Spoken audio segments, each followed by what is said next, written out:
చిత్తూరు జిల్లా కుప్పం నియోజకవర్గం నుంచి రామకుప్పం మండలానికి చెందిన ఎంపీటీసీలు, సత్యసాయి జిల్లా పెనుగొండ నియోజకవర్గం నుంచి రొద్దం మండలానికి చెందిన ఎంపీటీసీలు, మడకశిర నియోజకవర్గం మడకశిర మున్సిపాలిటీకి సంబంధించిన కౌన్సిలర్లు, అన్నమయ్య జిల్లా రాజంపేట మున్సిపాలిటీకి సంబంధించి అక్కడి నుంచి వచ్చిన కౌన్సిలర్లు, వీరితో పాటు ఈ ప్రాంతాలకు సంబంధించిన ముఖ్య నేతలందరికీ కూడా పేరు పేరున హృదయపూర్వకంగా నమస్కారాలు తెలియజేస్తా ఉన్నాను. ఈరోజు మీరంతా కూడా తెగువ చూపించిన పరిస్థితుల మధ్య మిమ్మల్ని అందరినీ అభినందిస్తూ మీ అందరితో కూడా కాసేపు గడిపే కార్యక్రమం చేస్తూ ఉన్నాం. నిజంగా ఈరోజు రాష్ట్రంలో ఉన్న పరిస్థితులు ఎలా ఉన్నాయి అన్నది బహుశా నాకన్నా కూడా మీకే బాగా తెలుసు. రాష్ట్రంలో ఈరోజు విలువలు లేని, విశ్వసనీయత లేని, ప్రజాస్వామ్యాన్ని కూనీ చేస్తూ ఉన్న పరిస్థితుల మధ్య రాజకీయాలు జరుగుతూ ఉన్నాయి. ఇలాంటి చెడిపోయిన ఈ రాజకీయ వ్యవస్థలో తులసి ముక్కల్లా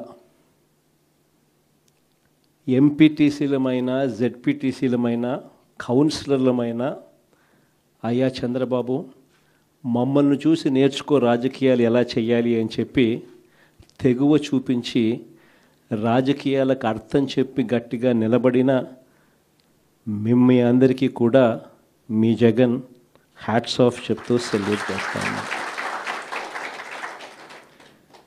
కారణం ఏమిటంటే రాజకీయాలలో ఉన్నప్పుడు విలువలు ఉండాలి.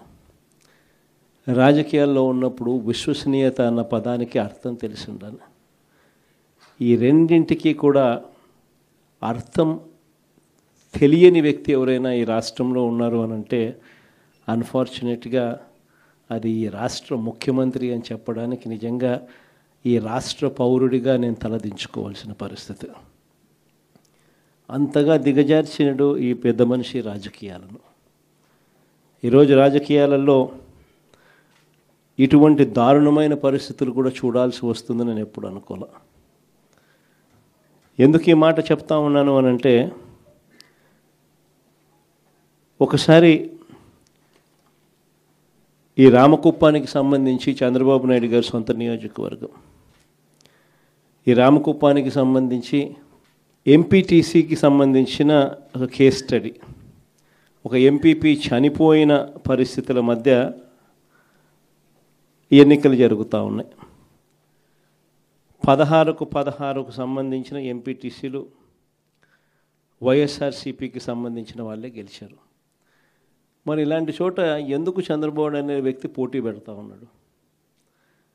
గెలవడం అన్నదానికి మీనింగ్ ఎక్కడుంది? గెలవలేము అన్న సంగతి తెలుసు.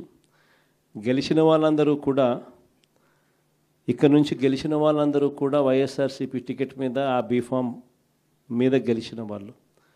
మరి ఇలాంటి చోట 6 మందిని ఇక్కడి నుంచి లాక్కునే కార్యక్రమం చంద్రబాబు నాయుడు గారి దగ్గరుండి చేశారు. తర్వాత వైఎస్ఆర్సీపీ ఎంపీటీసీలు ప్రయాణం చేస్తూ ఉన్న, మిగిలిన ఎంపీటీసీలు ప్రయాణం చేస్తూ ఉన్న వాహనాన్ని దగ్గరుండి పోలీసుల చేత అడ్డుకున్నారు. హైకోర్టు ఆదేశాలతో భద్రత కల్పించాల్సిన పోలీసులు సాక్షాత్తుగా దగ్గరుండి చంద్రబాబు నాయుడు గారికి వాచ్మెన్ లాగా తయారయ్యారు. చివరికి కోరం లేకపోయినా కూడా 6 మంది సభ్యులు మాత్రమే చంద్రబాబు నాయుడు గారి ప్రలోభాలకు లొంగి అటువైపున వెళ్ళిన పరిస్థితుల మధ్య కూడా ఏకంగా డిక్లేర్ చేసుకున్నారు అధికారుల చేత. ఇలాంటి రాజకీయ వ్యవస్థతో మనం పోటీ చేస్తూ ఉన్నాం. సత్యసాయి జిల్లా పెనుగొండ నియోజకవర్గం రొద్దం మండలం, ఇక్కడ కూడా పరిస్థితి చూస్తే ఎలా ఉంది అని అంటే, ఏకంగా 15 ఎంపీటీసీలకు 15 ఎంపీటీసీలు వైఎస్ఆర్సీపీనే గెలిచింది. మళ్ళీ ఇక్కడ పోటీ పెట్టే పరిస్థితి మామూలుగా ఎవరు చేయకూడదు.